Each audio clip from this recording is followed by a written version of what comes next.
Alfredo Mata mais uma vez. Estamos aqui para dar aula de História da Bahia, bloco 2, que é Império. Basicamente, o que a gente precisa explorar é a formação do Estado Nacional Brasileiro na Bahia. O século XVIII foi um século de intensa colonização. A vinda de portugueses para o Brasil foi enorme, inclusive para a Bahia. E a vinda de africanos também.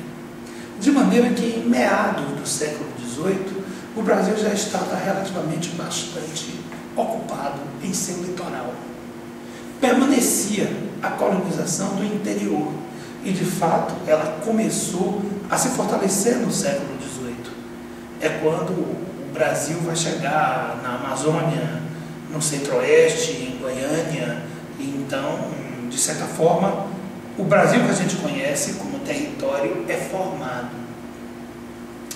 A princípio, não havia de fato um motivo para uma separação de Portugal. Essa coisa do nacionalismo, do patriotismo, a construção da identidade nacional, a mim parece muito estranho. Num país que mal sabia ler, escrever e onde vivia, o que vivia. De fato, as pessoas estavam muito mais ligadas às suas próprias vidas locais do que a alguma coisa chamada Brasil. Bem, mas o principal ponto de crise foi o fortalecimento da cidade de Salvador. Eu havia dito lá, quando eu falei no bloco 1, que Salvador havia se tornado uma cidade importante na chamada Carreira das Índias. E que havia se tornado também importante e autônoma de Lisboa no tráfico de escravos ou de escravizados na África. Isso fez com que Salvador, de certa forma, incomodasse Lisboa. Eu tenho a impressão que a mudança de capital de Salvador para o Rio já é uma tentativa de deter esse crescimento do Brasil, nesse caso da Bahia, e tentar fazer com que o Brasil continuasse submisso à metrópole. Existem outras hipóteses a respeito, mas eu vou manter essa discussão aqui, ao menos como provocação. A verdade é que, não se pode negar, o Brasil caminhava para tornar-se cada vez mais importante. E já no século XVIII, ele era mais importante para o mundo do que Portugal. Eu acredito que o verdadeiro ponto da independência tenha sido este.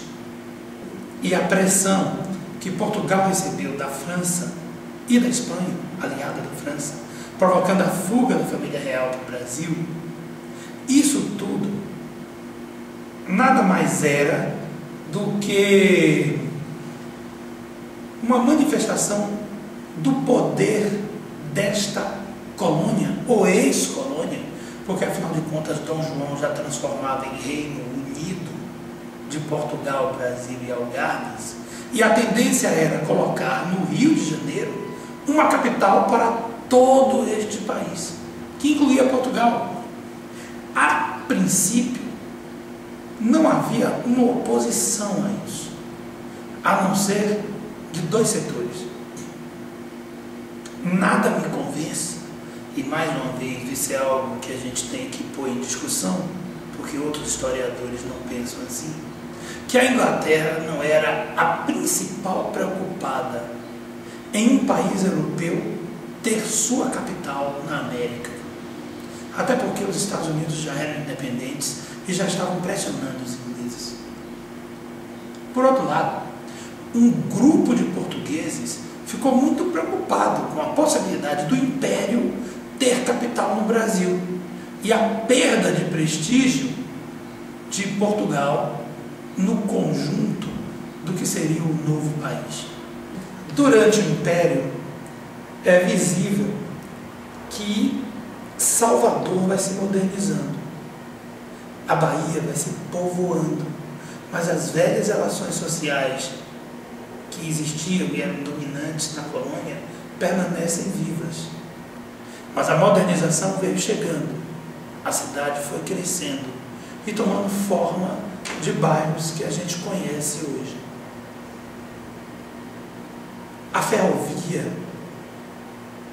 foi um marco na interiorização do século XIX e no povoamento do interior.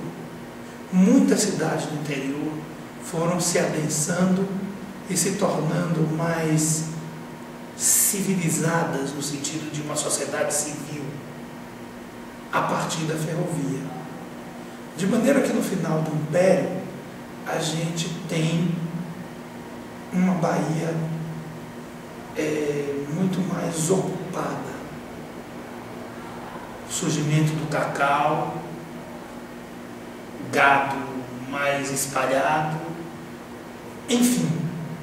Entre o século XVIII e XIX surge esse interior que a gente vive, com as tradições que a gente vive, com os valores que a gente conhece. A avaliação desse bloco continua sendo principalmente o fórum, da mesma forma que o bloco anterior. E a prova escrita vai ser feita sobre o fórum. Participem bem. Os nossos seminários procuram misturar as produções dos vários polos. Cada polo vai construir em conjunto, todos os alunos, um blog dos elementos, memórias, registros, testemunhos da história que você acha no seu município. Eles estão nas festas, nas feiras, nos prédios antigos, nas instituições antigas, nas pessoas mais velhas que vocês podem estudar e entrevistar. Construam os blogs, cada um em um polo, que na hora do seminário, um outro polo vai visitar o seu blog, fazer comentários a respeito.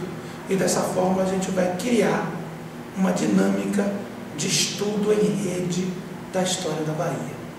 A principal referência continua sendo o livro que eu criei, e que é um livro texto, digamos assim, do nosso curso. Mas nesse módulo, nesse bloco em especial, é importante que se leia Kátia Matoso, Bahia, uma província do Império. Entre outros livros, é claro. João José Reis é uma leitura preciosa, em particular no que se refere aos malês e ao desenvolvimento da cultura africana na Bahia. Mais uma vez, tenham um bom estudo e mergulhem na história da terra de vocês.